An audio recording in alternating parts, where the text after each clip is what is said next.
मुझ जैसों को खुश फहमी थी कि पेट्रोल और डीजल पर यकदम 35 रुपए बढ़ाने का ऐलान इसहाक डार की बजाय कोई नया वजीर खजाना करेगा। खुदा हर मुल्क को एक इसहाक डार बख्शे, मगर भाई इसहाक ने तो माथे से पसीने पूंछने की अदाकारी तक नहीं की और एक माहिर कसाब की तरह चेहरे की स्पाटियत बरकरार रखते हुए IMF का थमाया हुआ भुगता एक बार फिर करोड़ों उद्यमों की गर्दन पर चला दिया।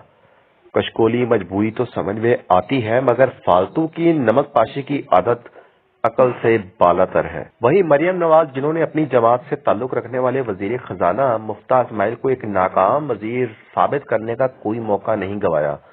इन्हीं मरियम नवाज ने IMF की तड़ी लगा के पांव पकड़ने वाले लंदन से नादरशुदा इसहाक डार को सहराते हुए कौम से अपील की कि सब डार साहब की हिमायत करें कि वो इस मुल्क को माशी गर्दाब से निकालेंगे इंशाल्लाह। खानदानी नज़ाकतों ने न सिर्फ पार्टी बल्कि मैशियत की भी बकौल शक से वाट लगा दी है।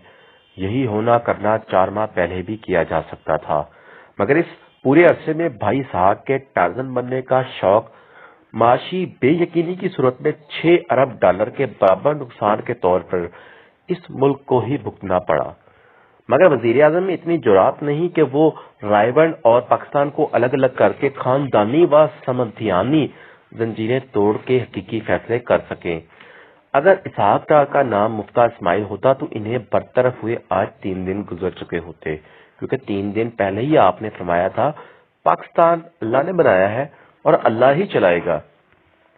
शायद इसलिए पिछले 8 माह से वजीर आजम जिस मुल्क का दौरा करते हैं या जिस बैनुल अक़वामी इमदादी कॉन्फ्रेंस में जाते हैं, वहां से बस एक ही तरह की आवाजें आती हैं, अल्लाह के नाम पर दे दो बाबा, माफ करो बाबा। अब तक हुकूमत का 2 नकाती माशी प्लान ही सामने आया है। अव्वल तो कुछ भी गंद घोला गया है, वो इमरान खानी हुकूमत को पौने 4 साल में घोला गया है। 2, इससे साफ करने की हम हर मुमकिन कोशिश कर रहे हैं, लेकिन मुदाखलत अल्लाह को ही करना पड़ेगी, क्योंकि इसने ये मुल्क बनाया है।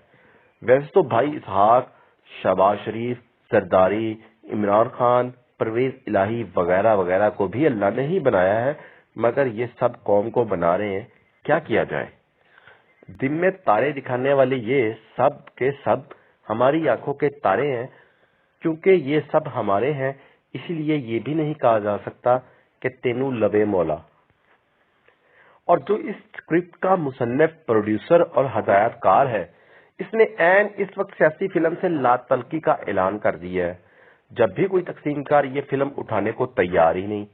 मुझे तो ये नहीं मालूम कि जर्नलों, जजों, काबीना वासियों और कायदे हिज़्ब इख्तिलाफ का किचन इन दिनों कैसा चल रहा है। इनके लिए सब्जी, दाल और आटा कौन खरीदता है? मैं तो बस इतना जानता हूँ कि रोटी 25 से 30 रुपए की हो गई है, दाल की प्लेट 120 से 150 की हो गई है।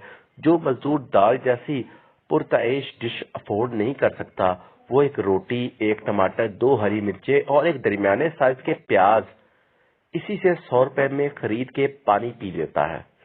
और जो ये भी नहीं कर पा रहा, वो किसी पोली या फुटपाथ पर खवातीन व बच्चों समेत खड़ा होकर आती जाती गाड़ियों को उम्मीद आलूद निगाहों से तकता रहता है।